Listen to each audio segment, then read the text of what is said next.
Angelica. I was born in Agana Heights, Guam. Grew up in Santo Domingo, Dominican Republic. Some of my time was spent in San Diego, California before I moved out here to Fort Lauderdale.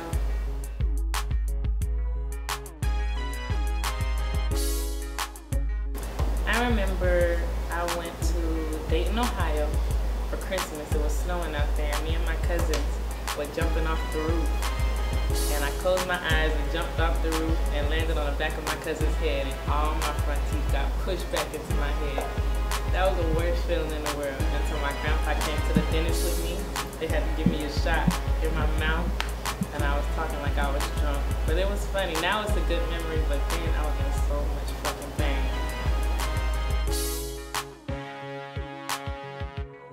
Male experience. I was, what, 15, 16? And it was an older guy. And I'm not going to say his age, but he was older. And we went on a date. He took me shopping all the time.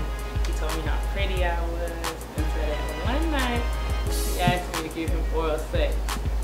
And ever since then, well, the experience, if you want it in detail, is we went to his house.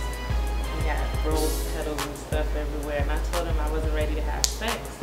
And he was like, you don't have to open your legs. There's other ways you could please me. And he showed me basically the whole entire way. And ever since then, that was my way of pleasing men until I was ready to have sex.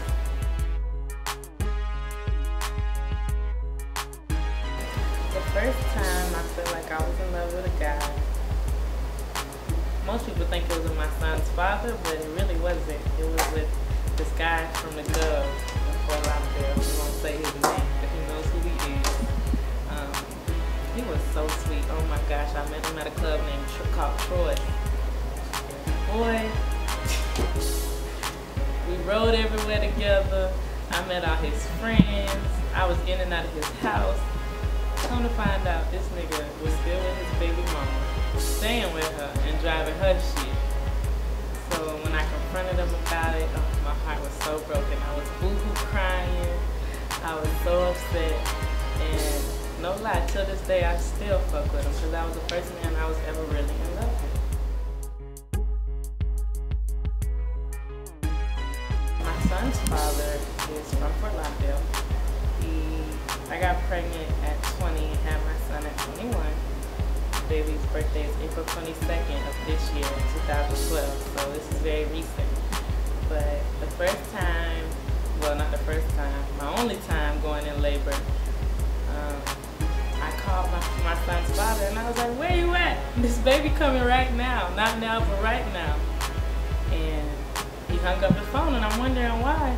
So I have the baby, my family comes, I forget about the whole situation. And when I finally called him back to let him speak to the baby, he had a father-son moment with the baby. And about 24 hours later, I had to go into surgery for a blocked milk gland. And he told me not to come back. He does not want me, he found a new woman. But I went back anyway. My son was 3 weeks old before we actually went back. And he was going on with the same hoorah about his new woman and all this other stuff. And oh, was I hurt. I was begging to come back. I was begging, please don't leave me. We gotta be a family for the baby. And boy, was I wrong. I guess it's one of those times where you really realize what kind of man you're dealing with after he does some fucked up shit like that.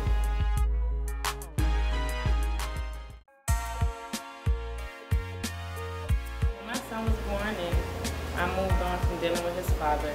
I had to really survive on my own like I've always known how to do. So of course I went back to dancing, and I say went back because I started when I was like 17.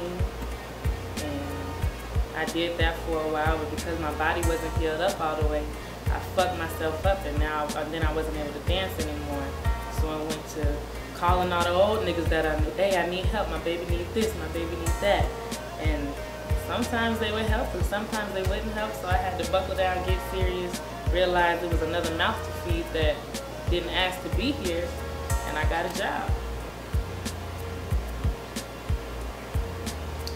I worked at a pharmacy in Deerfield off of Power Line and 10, and and they paid okay, but the way my owner acted got me fucked up, and I was in so much pain from all the past experiences I went through with my body, and then dealing with my son. You realize who's your friend and who's not, because when they want you to go out with them, they'll hurry up and find you a babysitter. But when you say, oh, I gotta be at work at such and such time in the morning, or I gotta be up and get on the bus at this time, or somebody's gonna pick me up at this time, don't nobody wanna help you get your baby situated. And mainly because you're not doing what they want you to do, you're not doing what they do.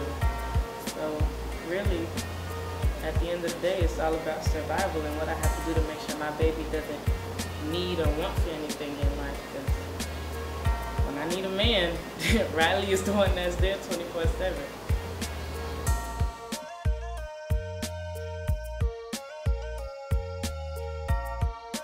My father and my mother were together for a long time. I have 13 siblings, 9 brothers and 3 sisters. I'm the youngest.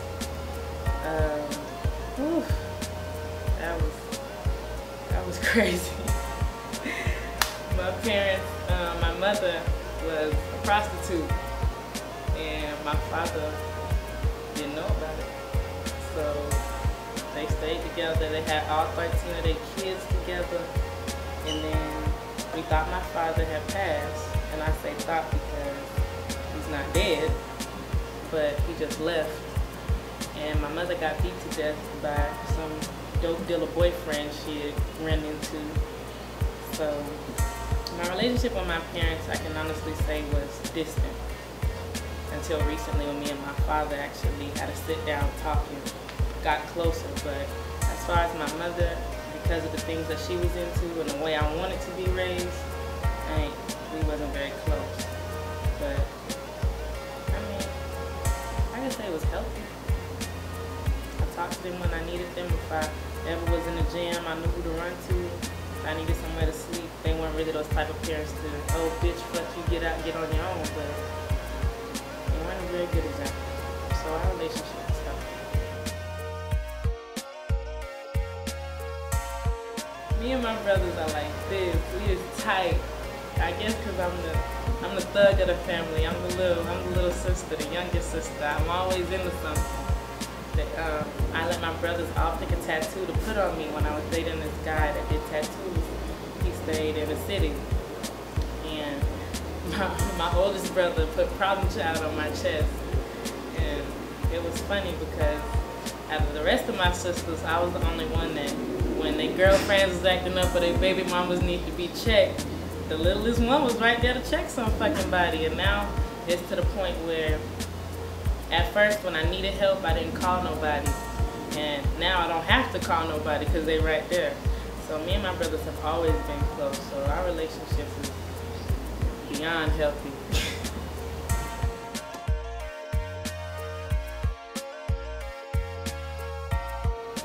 Am I going to vote?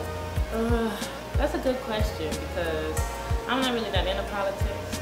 There's enough shit going on in the streets that politicians are not concerned about. So voting, I support the voters. Obama all the way, and not just because he's black, but because he's trying to fix the issues. I actually do watch the news. It's just that I'm not a Democrat. I'm not a Republican. I'm just out shit.